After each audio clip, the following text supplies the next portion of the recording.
Bienvenidos una vez más al canal. El día de hoy vamos a hablar de las cositas que el anime nos mostró del capítulo 16 de la segunda temporada de Mushoku Tensei, el cual comienza con la plática entre Rudeus y Ryuger, después de haber llegado alcoholizado por la mega party que se había armado en la cantina, pero que gracias a la magia de desintoxicación de Sylphie, la embriaguez había desaparecido completamente de su organismo. Y una de las primeras cosas que podemos diferenciar entre la novela y el anime es que cuando Rudeus le cuenta a Ryuger de su separación con Eris, le comenta todos los detalles desde la carta hasta la culminación del acto del amor, y cómo debido a su partida se vio envuelto en una severa desesperación y pérdida del sentido de su vida, vagando durante 2 años en búsqueda de su madre. Luego le contó cómo se había matriculado en la Universidad de Magia, luego cómo se reencontró con Sylphie y cómo ella terminó ayudándolo a recuperarse hasta terminar casándose. Pero Ryuger ignoró estos datos y se centró en Eris, recordándole que es malísima con las palabras y que es una actitud frecuente en los guerreros, pero que no tiene idea de a qué se refería con no estar bien balanceados, que seguramente había malinterpretado sus palabras, porque la Eris que viajó con ellos estaba enamorada de Rudeus, dándose cuenta Rudeus que Eris quiso decir espera por mí, pero ya era demasiado tarde. Había sufrido 3 largos años y ahora estaba casado con Sylphie y no la abandonaría. Aparte, tenía miedo de que Ryuger se equivocara y realmente Eris se hubiera aburrido de él. Habiendo escuchado esto, Ryuger lo comprendió y terminó contándole todo lo que había vivido, como no había encontrado rastro de los Sperd en el reino del rey dragón, dirigiéndose al sur para llegar al puerto del este con la intención de encontrar información en Milis, luego dirigirse a la zona de conflicto, y fue ahí cuando se encontró con Paul, ofreciéndose a ser la escolta de Aisha y de Norn. Y gracias al talento de negociante de Aisha, pudieron llegar antes de lo esperado, utilizando a Ginger y a Ryuger como guardaespaldas de las caravanas de comerciantes que se transportaban entre ciudades, y como una comandante, ella negociaba de caravana en caravana, a veces retrocediendo en ciudades para hacer más veloz su viaje, sacándole una sonrisa a Ryuger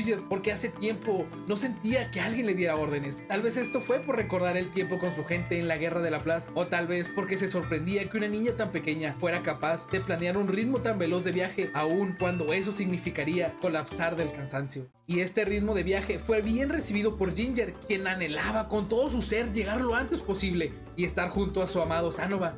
Es broma, porque Ginger no lo ve de esa manera tan romántica, sino que es demasiado fiel a Shirone y a la reina, y esta le encomendó a su hijo. Por eso ahora ella lo protegerá con su vida, porque pues es su deber. Literal es porque se lo ordenaron. ¡Porque me lo ordenó!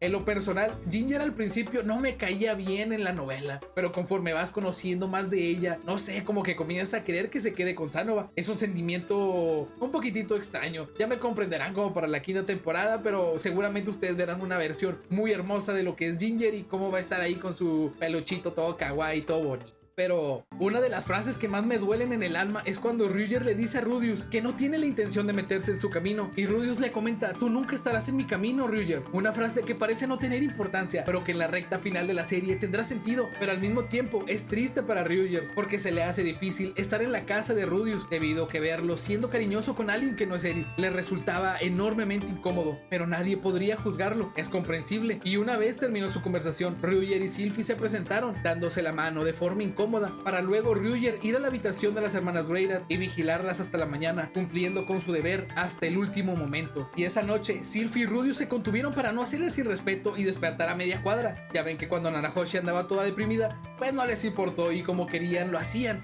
Ya saben que Sylphie no es partidaria de Nanahoshi, si le tiene rencor por lo del incidente de desplazamiento, y también para mostrarle que pues ella es la matriarca del hogar Greyrat.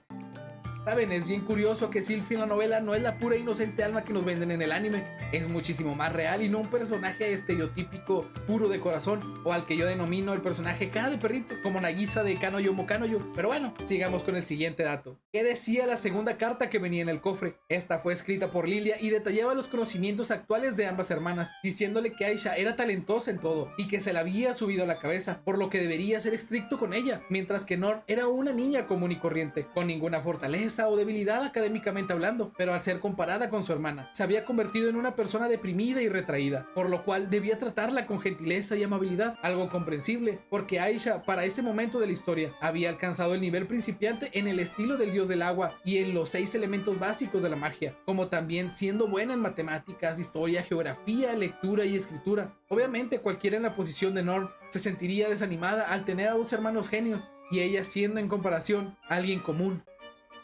La verdad es que Norn puede ser un personaje que en la novela te puede resultar molesta, es entendible, aunque si comprendes su trasfondo de personaje y a eso le sumas la edad que tiene, comenzarás a empatizar con ella. Y no digo lo de la edad porque al ser menor tengas más inmadurez, sino porque en ese periodo de tiempo uno está con todos los cambios de la adolescencia y las hormonas te tienen oscilando entre sentimientos demasiado intensos, combinado con el tipo de vida con el que se ha criado, sintiéndose un lastre a cualquier lado al que va, porque piénsenlo, se ha criado en un entorno de aventureros de nivel A o S. Para ella, la escala de poder normal oscila con los ejemplos que tiene a su alrededor. Luego ve a su hermana que la supera en todo y al verse al espejo no hay otra respuesta. Ella no tiene talento, pero se esforzará en ser la persona que ella busca ser, aunque ese sentimiento lo arrastrará toda su vida y nos lo reflejará con el nombre de su autobiografía, rodeada de genios, la autobiografía de una mediocre. Pero cambiando de tema, el anime cambió la escena donde Rudeus y Sylphie hablan del futuro de las hermanas Grayden. Esta en realidad ocurre al día siguiente, al finalizar el día laboral de Sylphie, mientras ambos iban a hacer las compras. Y una de las diferencias más notorias es que el anime enfatiza en que Sylphie estará para apoyarlo con sus hermanas, cuando en realidad no es así. Ella le dice que no podrá apoyarlo tanto, porque al final ella tiene sus obligaciones con la princesa Ariel. Claramente todo mientras se rascaba la parte trasera de su oreja. Ya saben, es su manía kawaii. Pero esa sencilla frase significa que ella ya no es la niña llorona que conoció Rudeus, la cual dejaría todo para apoyarlo. Ahora es una persona independiente que tiene sus propios objetivos y responsabilidades, y nos lo deja claro cuando Rudeus le pregunta qué hubiera hecho si le pedía renunciar a su trabajo antes de casarse. Sylphie le responde seriamente que hubiera rechazado esa propuesta, porque aunque lo ama mucho y quiere tener una familia con él, también ama a la princesa Ariel y sabe que Rudeus podría vivir sin ella, pero su amiga no podría durar ni una semana si no la tuviera ella y a Luke, y no podía dejarla a su suerte, convirtiéndose ese sentimiento en la razón del por qué Sylphie es tan complaciente con Rudeus, porque siente que está siendo injusta al querer estar al lado de Ariel como al lado de Rudeus, y cree que se está aprovechando de su amabilidad, pero como todo el buen sujeto que es Rudeus, la comprende y sin decir una palabra le da un beso en la mejilla, sacándole el lado más puritano a los creyentes de Milis que los observaban y que en un futuro se encargarán de propagar los rumores acerca de cómo es su relación amorosa. Y ahora sí, después de todo ese contexto, es cuando ella le dice que están casados y lo ayudará en lo que lo necesite. Pero bueno, sigamos con el siguiente dato. La razón por la que Rudeus dejó ir a los dormitorios a Norn fue porque cuando él se había encerrado en su anterior vida, su familia le había dado regalos costosos, comida gourmet y le habían hablado de su futuro con un tono optimista y brillante. Palabras que lo habían hecho sentir como si fuera un animal que solamente necesitara entrenamiento en vez de verlo como un ser humano. Por eso le da su espacio.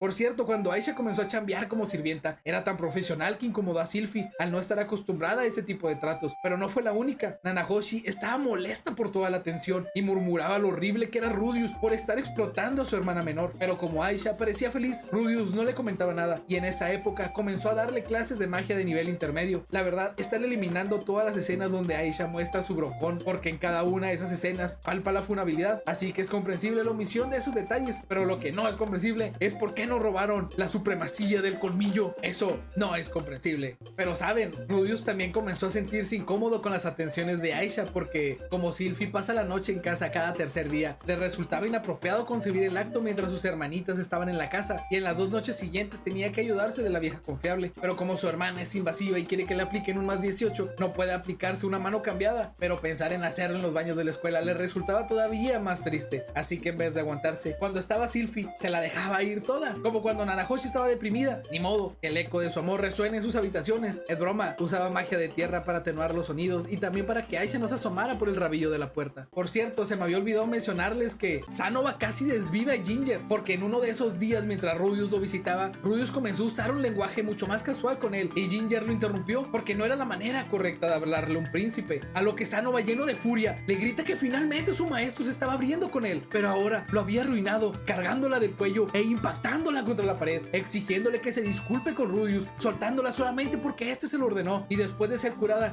Ginger se disculpó, aunque desde la perspectiva de Rudeus no había hecho nada malo, y le pidió a Sanova que la tratara mejor porque le debía todo el cuidado que hizo con su familia. Pero Ginger objetó que ella había hecho un voto de absoluta lealtad y se desviviría felizmente si Sanova se lo ordenase. Y todo esto sucedió por querer ver cómo había avanzado la investigación de Sanova, la cual había tenido frutos una semana antes del colapso de Nanahoshi, en la cual había descubierto en el brazo de la muñeca autónoma círculos mágicos, los cuales eran los patrones que hacían que la muñeca se moviera.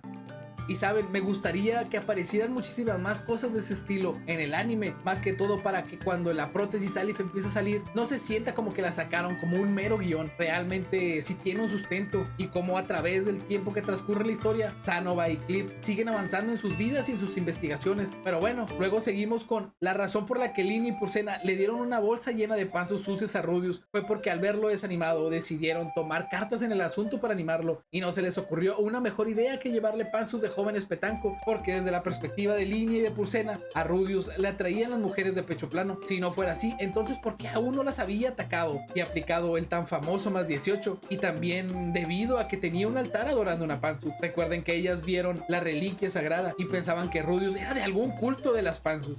La verdad es que es muy gracioso, porque al final de la serie se rumorea que Rudeus Greyrat le rezaba a un dios oscuro que se había perdido en el tiempo, y que al momento de su muerte llevaba un artefacto misterioso con él. Y esos fueron los datos más importantes del capítulo. Si pudimos hablar un poquitito más acerca de las insinuaciones de Aisha con Rudeus, pero pues realmente era Rudeus ignorándola completamente y pues dándole el avión.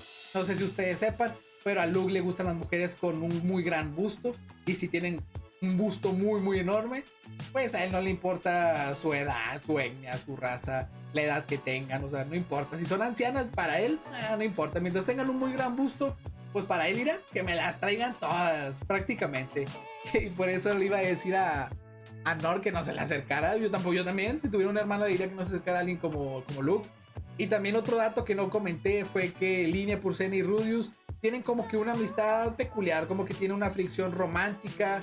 No lo hacen ver tanto, pero realmente es porque como va a venir lo que es la temporada de apareamiento, pues tendrá un poquitito de sentido en ese aspecto, ¿no? Para ir metiendo como que las ideas, prácticamente es para eso.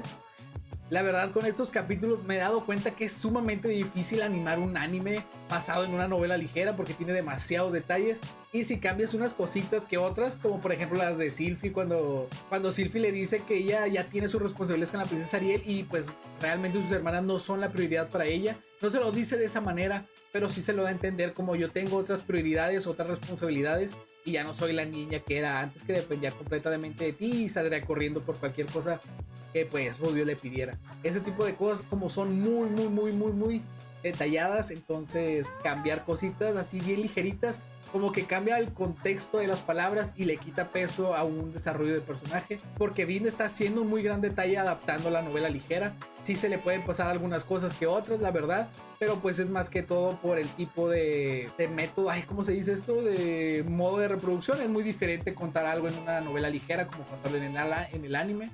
Entonces pues sí comprendo bastante que haya muchísimos cambios y cosas de ese estilo, pero realmente se agradece. La música es increíble, pero la verdad lo que sí me preocupa muchísimo de Vin, esos adelantos de cada capítulo. Pues ya salió el capítulo 17 y el adelanto del capítulo 17 jugaron con un humor ácido horrible, haciendo pensar que el dolor estomacal de Norm pues tal vez se refería a que había sucedido un tema más 18 y por eso ella ya no iba a la escuela, ¿no?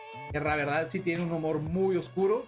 No lo hacen el humor para este lado del mundo, realmente lo hacen para las personas que consumen el anime en Japón, y eso me hace sentir como de vaya, esto no le tienen miedo a la funa, o sea, obviamente pues es interesante porque así hacen que las personas vayan a ver más el capítulo, pero igual como que sí se siente como de oye, este humor es un poquitito ácido. Pero bueno, la verdad esto prácticamente es todo lo que pasó en el capítulo. El siguiente no tiene tantos detalles porque realmente se centraron muchísimo en los capítulos, en cómo lo expresan en la novela ligera. Así que bueno, por el momento los voy a dejar hasta aquí. En unos días más, en unos momentos más, estarán viendo el otro resumen. Así que yo fui Norman y nos estamos viendo. No es cierto, yo fui Norman. Y no olviden sonreír como si la diosa del amor estuviera siendo complaciente con ustedes. Hasta la próxima. Por cierto, se me había olvidado, mire. Yo tengo mi novela, compré mi novela ligera, pero se me olvidó comentársela, no lo puedo creer. En el siguiente video les estaré diciendo cómo está. Hasta la próxima.